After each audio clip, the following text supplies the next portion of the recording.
Le Deutéronome, chapitre 17. Tu n'offriras en sacrifice à l'Éternel ton Dieu ni bœuf, ni agneau, qui ait quelque défaut ou difformité, car ce serait en abomination à l'Éternel ton Dieu. Il se trouvera peut-être au milieu de toi, dans l'une des villes que l'Éternel ton Dieu te donne, un homme ou une femme faisant ce qui est mal aux yeux de l'Éternel ton Dieu et transgressant son alliance, allant après d'autres dieux pour les servir et se prosterner devant eux, après le soleil, la lune ou toute l'armée des cieux. Ce n'est point là ce que j'ai commandé.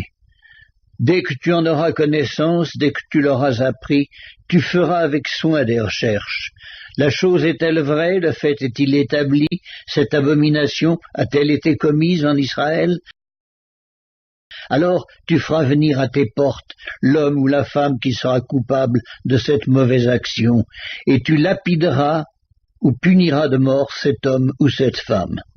Celui qui mérite la mort sera exécuté sur la déposition de 2 ou de 3 témoins. Il ne sera pas mis à mort sur la déposition d'un seul témoin. La main des témoins se lèvera la première sur lui pour le faire mourir, et la main de tout le peuple ensuite. Tu ôteras ainsi le mal du milieu de toi. Si une cause relative à un meurtre, à un différend, à une blessure, te paraît trop difficile à juger et fournit matière à contestation dans tes portes, tu te lèveras et tu monteras au lieu que l'Éternel ton Dieu choisira. Tu iras vers les sacrificateurs, les Lévites, et vers celui qui remplira alors les fonctions de juge. Tu les consulteras et ils te feront connaître la sentence.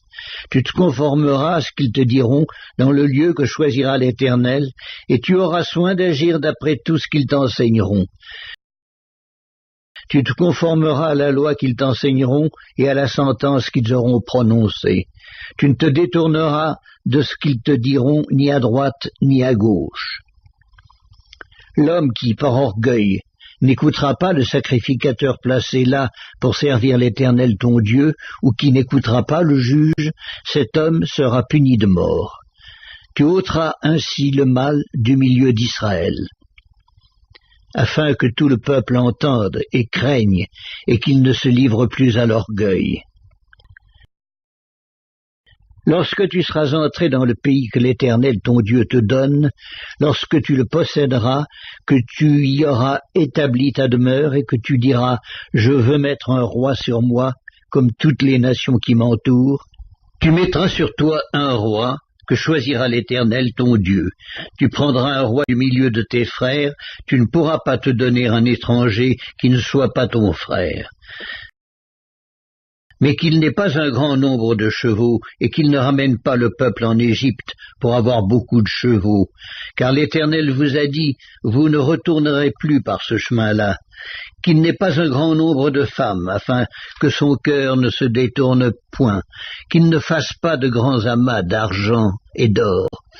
Quand il s'assiera sur le trône de son royaume, il écrira pour lui dans un livre une copie de cette loi qu'il prendra auprès des sacrificateurs, les Lévites.